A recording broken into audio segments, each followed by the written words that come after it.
পৃথিবীতে যত পানি তার চেয়ে আমার গুনাহ বেশি। আল্লাহ পৃথিবীতে তুমি যত গাছ বানিয়েছো তার চেয়ে আমার গুনাহ বেশি।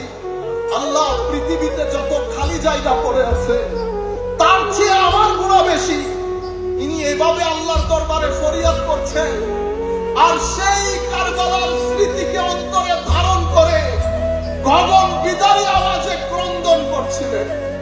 পাশে একটা বাবা বসা, উনি আল্লাহর দরবারে ফরিয়াদ করলেন, আল্লাহ বড় গুনাহগার বাচ্চা হবে। সেই আশারের নামাজের পর থেকে কান্না করছে, মাওলা তাহাজ্জুদের টাইম শেষের দিকে, আল্লাহ তোমার দরবারে ফরিয়াদ করছি, তুমি এই বাচ্চাটাকে মাফ করে দাও আল্লাহ। এটা বলার পরে বাবা ওই বাচ্চার সামনে গেলেন, যেহেতু শল দিয়ে ঢাকা, দেখছেন না উনি আসলে কে। বলছেন, বাবা অনেক গুনাহগার মানুষ হবে, সেই আশারের পর থেকে কান্নাকাটি করছো, হয়েছে অনেক, আল্লাহ মাফ করে দিবেন, আমার আল্লাহ ক্ষমাশীল, আমার আল্লাহ দয়াশীল। এটা বলে বলছে, বাবা চেহারা থেকে শালটা তো একটু উঠাও, আমি দেখি তুমি কোন বাড়ির বাচ্চা। শাল তুলার দে বাবা হু করে আওয়াজ করে বেহুশ হয়ে পড়ে গেলেন। অতঃপর তাকে পানি দিয়ে হুঁশানো হলো।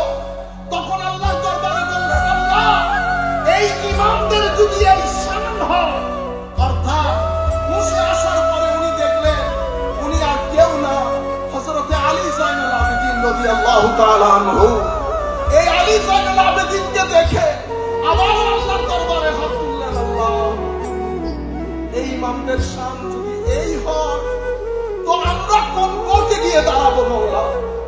এটা হযরত ইমাম জাফর সাদিক রাদিয়াল্লাহু তাআলা আনহু হযরত সাহাল তুস্তারিকে বলেছেন, সাহাল তুমি আমার জন্য একটু দোয়া করিও।